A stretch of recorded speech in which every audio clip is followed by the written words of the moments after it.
Welcome back to The Language of Behavior. I'm your host, Joshua Stamper, and my co-host, Charlie Peck, is not here today. She's actually keynoting in the state of Minnesota.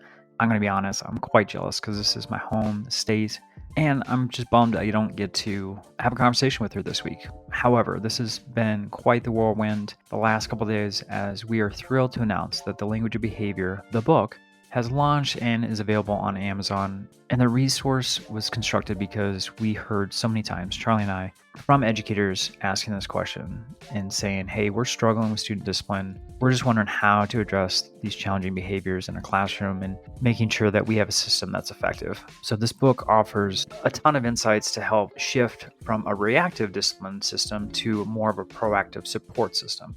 So we're going to give you a sneak peek today. I'm going to have it more as a vlog style of an episode to read the introduction and to just give you just a slight touch of the book. We're super proud of this resource, and we can't thank Connected Ed Publishing and Jimmy Costas enough. He's been absolutely amazing. The process with the publishing company has been phenomenal, and we just appreciate the fact that they've supported and believed in this book so much. So the first introductory chapter is called Are We Failing? And we start with a quote by Dr. Daniel Siegel. And this is a quote I've used in my keynotes for years now. And it says, too often we forget that discipline really means to teach, not to punish. A disciple is a student, not a recipient of behavioral consequences. Jacob, a 7th grade student, held his stomach as he walked down the hallway toward the nurse's office. Though he had permission from his teacher to leave the classroom, he forgot to grab a pass. Jacob had a reputation of extending his bathroom breaks and taking long strolls through the hall. So when his PE teacher, Mr. Johnson, noticed Jacob, he stopped him. At this point, Mr. Johnson could respond in a few ways. One, responding with curiosity. Mr. Johnson approaches Jacob calmly, asking, are you feeling all right? Where are you headed? This approach prioritizes understanding of Jacob's perspective before addressing the missing hall pass. Number 2, confrontation with disorganization. With a sharp, impatient tone, Mr. Johnson calls out, Jacob, where's your hall pass? I know you don't have one, do you? Without giving Jacob a chance to respond, he continues, you're always wandering the halls without permission. Mr. Johnson is abrupt and uses accusatory language, which immediately puts Jacob on the defense. He doesn't attempt to verify the situation calmly or consider alternative possibilities, such as a reason for Jacob being in the hallway. Number 3, demanding with authority. Mr. Johnson reacts with intensity, moving in front of Jacob and stating, Jacob, go back to class. Jacob, now irritated, tries to explain that he isn't feeling well and has permission to go to the nurse's office. But Mr. Johnson interrupts and says, I don't want to hear any excuses. Go back to class. Visibly upset, Jacob tries to move past his teacher and says, get out of my way. I don't feel good. Mr. Johnson doesn't budge. Jacob now angrily yells, move or I will move you. The principal hears the commotion from her office and intervenes. She motions for Jacob to go to the office and get a quick rundown of what just happened from Mr. Johnson. He reports his version of events, emphasizes his belief that Jacob deserves to be punished for aggressive behavior and making a threat. Jacob gets sent to ISS, in school suspension, where he sits in frustration, discomfort, and isolation. It's difficult to always know the intervention of all students. Teachers and administrators are doing their best to maintain order within a sometimes chaotic system. What position might you have taken with Jacob? What might have been the effects? We'll start by examining versions 2 and 3. In the second scenario, Mr. Johnson assumes Jacob is doing something wrong. Instead of asking him why he's in the hallway, his approach conveys distrust and lacks openness, while unnecessarily increasing tension. The interaction lacks structure, turns what could have been a simple inquiry into a confrontation. In the third scenario, where Mr. Johnson takes an authoritarian stance, tension also arises. Jacob becomes guarded and reactive.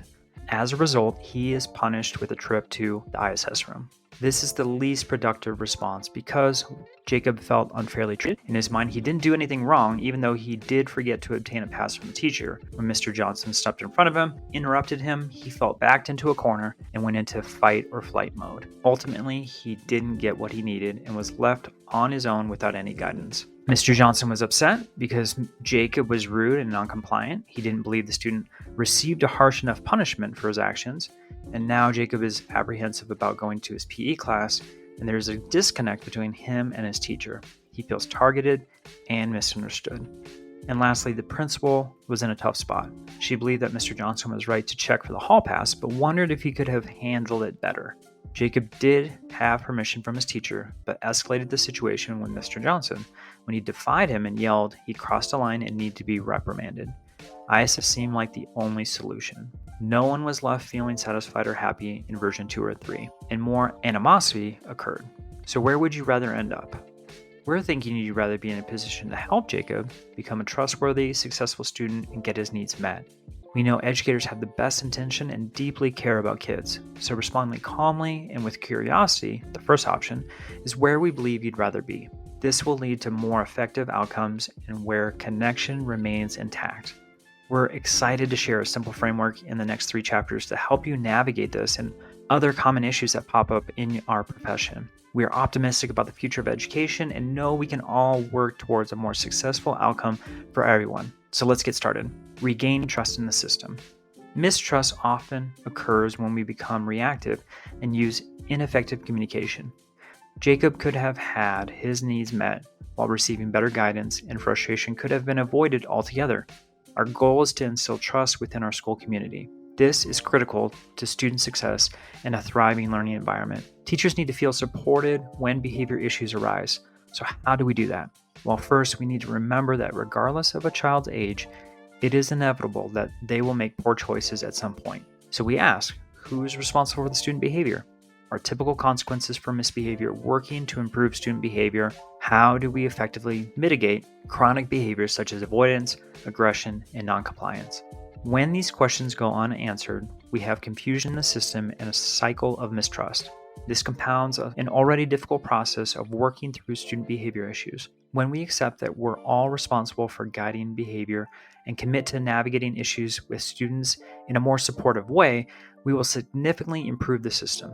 Below, we'll make an argument for why change is needed now and offer practical tools and strategies for you to use throughout the remainder of the book. Traditional approaches to misbehavior aren't working. Over the years, myself as an administrator and Charlie as a former high school teacher turned clinical social worker have seen relationships deteriorate and behavior intensify as school officials rely too heavily on punitive measures. When addressing student behavior, schools usually default to 3 forms of discipline. 1, detention, 2, in-school suspension, 3, out-of-school suspension. Though these are becoming less common in recent years, more than 2.5 million students attending U.S. public schools still receive 1 or more out-of-school suspension. Students who were assigned OSS miss a total of 11.2 million school days, with each student missing an average of 4.5 school days. As a result, the following occurred. 1, loss of instructional time. Similar to the data from the U.S. Department of Education Office for Civil Rights, in-school suspension logs were filled with thousands of minutes lost by having students in the ISS room or sent home for OSS. Subsequently, teachers grew annoyed with having to get students caught up, and both parents and teachers were frustrated by the students' grades. There's an evident correlation between grades retained and a loss of instructional time with the content expert. Sitting in a room with an ISS clerk or hanging out at home is not a significant intervention to address the academic gaps created by removing students from the classroom learning environment.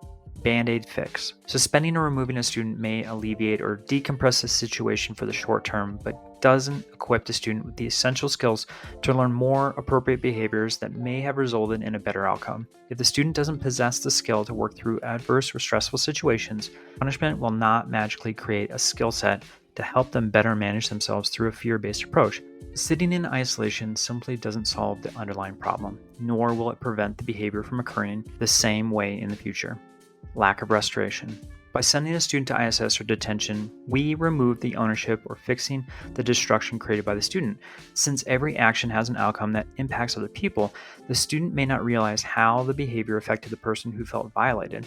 Instead, they learn to avoid the person they bothered, opposed, or harmed, and never learn to empathize or repair the relationship. Whether a student broke an object or fractured a relationship, the student needs to learn how to restore what was harmed. In a traditional ISS model, these skills are not modeled, taught, or implemented, which results in the student returning to an unresolved situation once the punishment is complete. Though we are making strides, we still lack proper staff training in this area. Escalating behaviors. We often place students in detention in ISS who have a difficult time sitting still and being quiet for long periods of time during the school day. Sending them to sit longer is counterproductive.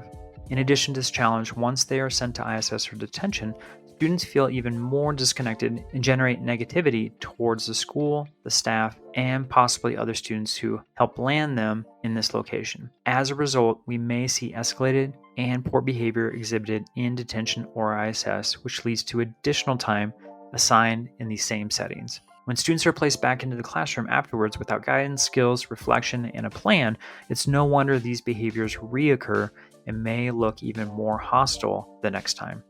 We're misinterpreting behavior.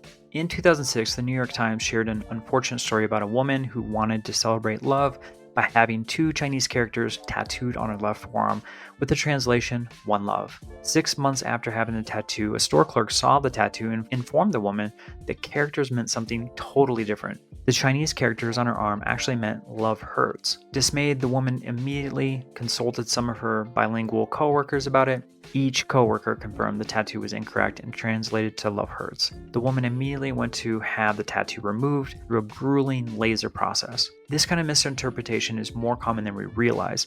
The chief executive officer of tattoo removal specialists in Beverly Hills, California, says his clinic has 5 or 6 new patients a week who discover their Chinese tattoos mean something drastically different from what they intended. Similar to the incorrect tattoo character experience, educators often misinterpret student behavior, focusing only on the surface level actions without understanding the deeper meaning behind them. We may see a student behavior as defiant or disrespectful, but with more investigation, find a much deeper problem rooted in traumatic and dysfunctional experiences. Many students have difficulty understanding their emotions, regulating during stressful situations, and communicating their needs. As educators, it is our responsibility to acknowledge that behavior is a language. We must interpret students' actions to understand their emotions, experiences, and underlying needs so we can provide appropriate support for healing and growth. Our guidance and compassion are critical. Without our understanding and support, they may fall into deeper despair and hopelessness. A new approach. In this book, we are providing an alternative way to respond to challenging behaviors. This is simple and effective. Our approach is based on 3 tenets. Tenet 1, consider your environment. Tenet 2, explore the breakdown. Tenet 3, respond intentionally. Each of the 3 tenets will be broken down and explained in later chapters. We'll also provide strategies to examine the nuance and interpreting behavior, assessing underlying issues, and devising creative solutions to foster a positive culture. These tenets will not only aid us in supporting youth as they navigate today's complex world, but they also are competencies to help our students build lifelong success, personally and professionally, well into adulthood. Finally, we'll dive into how teaching behavior, creating opportunities to foster healthy relationships, and implementing alternative discipline practices can enhance students' readiness for the challenges and opportunities that await them. We'll demonstrate how to equip others with practical strategies to communicate more effectively and build lasting relationships. Ultimately, they will learn to reflect for personal growth, take responsibility, feel and be empowered, advocate effectively, restore and regain trust, and create personalized action plans. Purpose of the book. Imagine a classroom where every student feels seen, understood, and valued. They engage willingly in the learning experience, ask questions, interact with peers, and take risks as a means to grow and reach their full potential. It's not just an ideal, it's a reality we can form together. The purpose of this book is to offer a new, simple approach to student behavior so we can improve common issues plaguing schools, families, and society. In the chapters ahead, we're going to explore ways to improve well-being, increase retention rates, strengthen relationships, protect kids, staff, and families, reduce incidents of aggression, re-engage staff, students, and family, de-escalate conflicts more effectively, decrease frustration among all community partners. We're really excited to take you on a journey that delves deeply into the profound effects of trauma and adversity on the lives of our students, which explains why much of the behavior shows up. In each chapter, we'll provide you with proven approaches, empowering you to create learning environments that are not just inclusive, but genuinely supportive and safe. We'll navigate this plan with a focus on fostering a sense of belonging for everyone. Through 3 simple tenets, we'll tap into the remarkable potential to nurture growth and healing in our fractured system and begin the process of accountability. As we take you through a journey into the following chapters, we invite you to embrace the power of understanding, empathy, and proactive transformation. The pages ahead are packed with case studies, insights, actionable steps, and the potential to revolutionize the way we approach education. Together, will make a lasting difference in the lives of our youth, creating not just learners, but resilient, compassionate, empowering individuals ready to embrace a world of amazing possibilities. All right, everyone, that is the first chapter of The Language of Behavior, a framework to elevate student success. I have a link in the show notes for you. We'd love for you to grab a copy today. And we just thank you for the continued support, not only on this podcast, but with the book. And we can't wait to hear how the language of behavior impacts your work and your students. In addition to grabbing a copy of the book, we'd love for you to help in spreading the word. So if you could share this exciting news with your colleagues, your family, your friends, together we can make a huge difference, not just on your campus, your district, or state, but all of education. With that, I hope everyone has a wonderful week. And I look forward to having the opportunity to speak with Charle Peck for the next episode. This podcast is a proud member of the Teach Better Podcast Network. Better today, better tomorrow, and the podcast to get you there. Explore more podcasts at teachbetter.com/podcasts, and we'll see you at the next episode.